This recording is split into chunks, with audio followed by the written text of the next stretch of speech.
Okay, good afternoon, everyone. For the last several months, the United States and Japan worked hand in hand on a UN Security Council resolution aimed at strengthening and upholding the global nonproliferation regime, including in outer space. This is a simple matter of maintaining international peace and security, the core responsibility of the Security Council. Unfortunately, today, Russia abandoned that responsibility by vetoing a straightforward resolution, a resolution that wasn't just ours, but belonged to all 65 co-sponsors.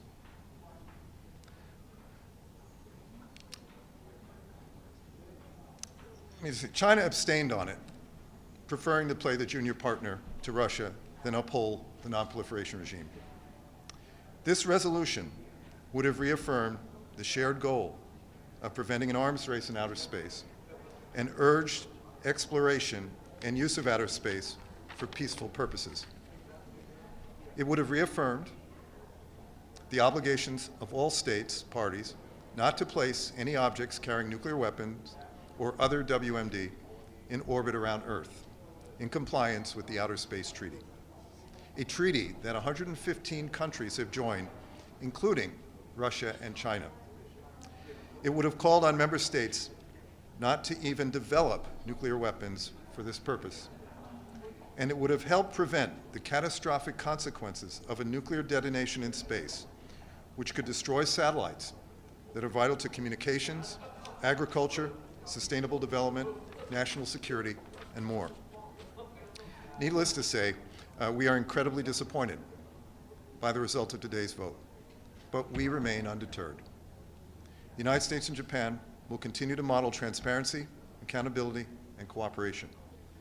We will continue to show up to the negotiating table in good faith and encourage bilateral arms control discussions with Russia and China right now without preconditions. And we will continue to work with partners like those 65 countries that co-sponsor today's resolution to ensure countries cannot deploy nuclear weapons in outer space.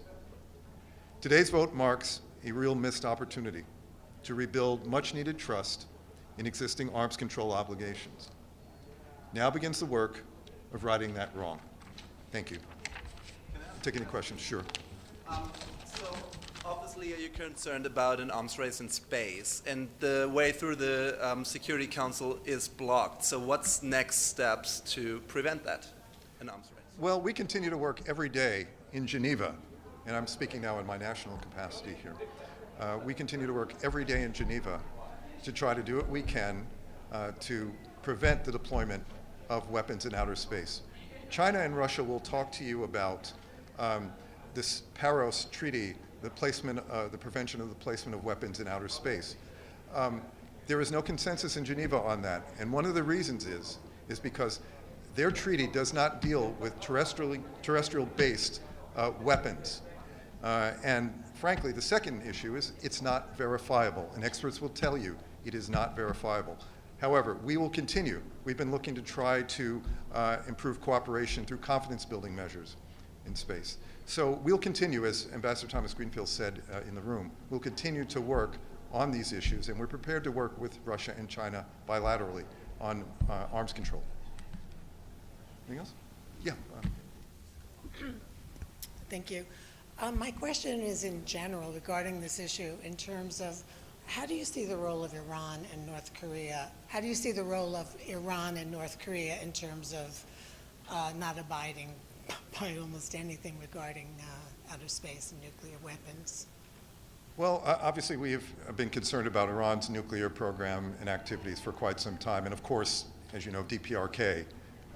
The DPRK file is an important file here, and we haven't been able to make progress on that file because of Russia and China. Basically two countries that were supportive, that joined a council consensus on dealing with the DPRK's nuclear weapons program and ballistic missile programs. And somehow they now have left that consensus, and you'll have to ask them why. But it is very concerning overall about the activities of Iran in the nuclear arena, as well as the DPRK.